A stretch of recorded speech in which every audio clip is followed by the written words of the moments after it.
Hi everybody, hope you all are doing well. Today I'm going to be doing a book haul. I have 7 books that I need to show you. 4 of them I got from Bocas Litfest at the end of April. 1 of them I got from a bookstore. The other 2 I got from Amazon, so I will be unboxing that for you all, and I'm very excited for that unboxing. I don't really order online too often, so whenever I do get something in the mail, it's very exciting.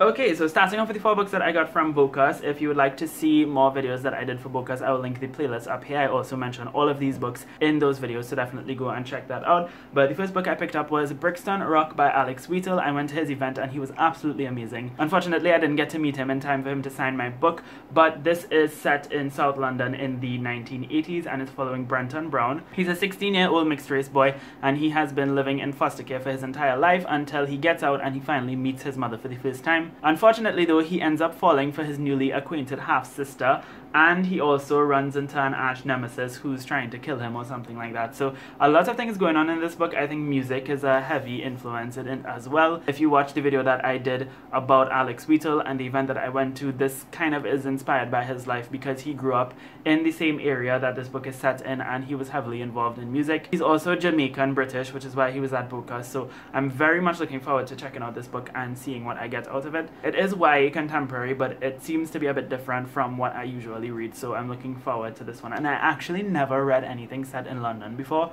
so this is going to be a first for me. Then I went ahead and picked up So Many Islands, stories from the Caribbean, Mediterranean, Indian and Pacific Oceans, and this is edited by Nicholas Laughlin. This is an anthology of essays, poems and short stories from islanders from all these parts of the world that are particularly from the Commonwealth. My country is one of the island nations that are represented in this book, so I'm interested to see the exploration of the common threads and the differences between islands in the global Commonwealth. Obviously, I'm an islander, but like, these islanders are so diverse. We all come from completely different histories and backgrounds and ethnicities and cultures and religions and those things, so I'm interested to see if there would be anything that I could relate to from any of these stories. There's certain things about island life, like not the stereotypical beachy stuff, but certain things about island life that are just so unique to us, like being in a small space, being able to drive from one corner of your country to the other within a matter of 2 or 3 hours. So I'm looking forward to seeing things like that, maybe, as well as stuff that have to do with probably colonialism and those kinds of things.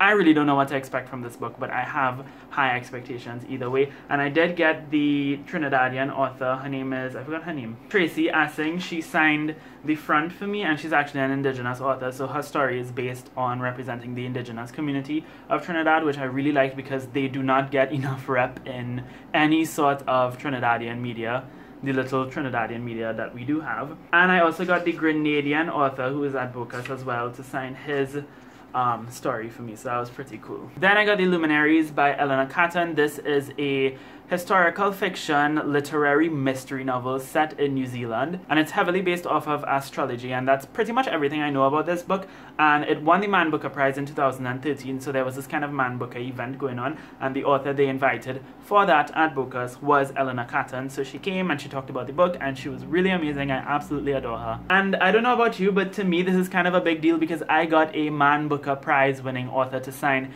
their book for me, which it's so cool. It's so unfathomable to me. Unfathomable, that's a word, yeah.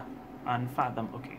I'm not stupid. I might add that this also won against A Tale for the Time Being, so although I do not expect to like this more than A Tale for the Time Being, I do expect it to wow me, because if you won against my favorite book of all time, sis, you better come good. The last book I got at Bocas was Children of the Spider by Imam Baksh, who is the first author that I ever did my first author interview with, which you could check out in the playlist as well. This is really out of my comfort zone. It's set in like a post-apocalyptic Guyana, which is a South American Caribbean country. Fun fact, my grandfather is actually from Guyana. And in this world, spiders have taken over the planet, so we're following this girl as she is journeying from some other world that I guess humans fled to come back to Guyana to save her father or something. I have absolutely no idea what this is about, but I like that this is a dystopian young adult story that is centered in Guyana as opposed to like America or Europe as they usually are. So I'm looking forward to this one, even though it's not something that I would normally pick up. So those were all of the books that I got at Bocas, and then I went to the bookstore recently and I picked up All American Boys by Jason Reynolds and Brendan Keeley. This is a YA contemporary novel that I do not know a lot about. All I know is that we're following it from the perspective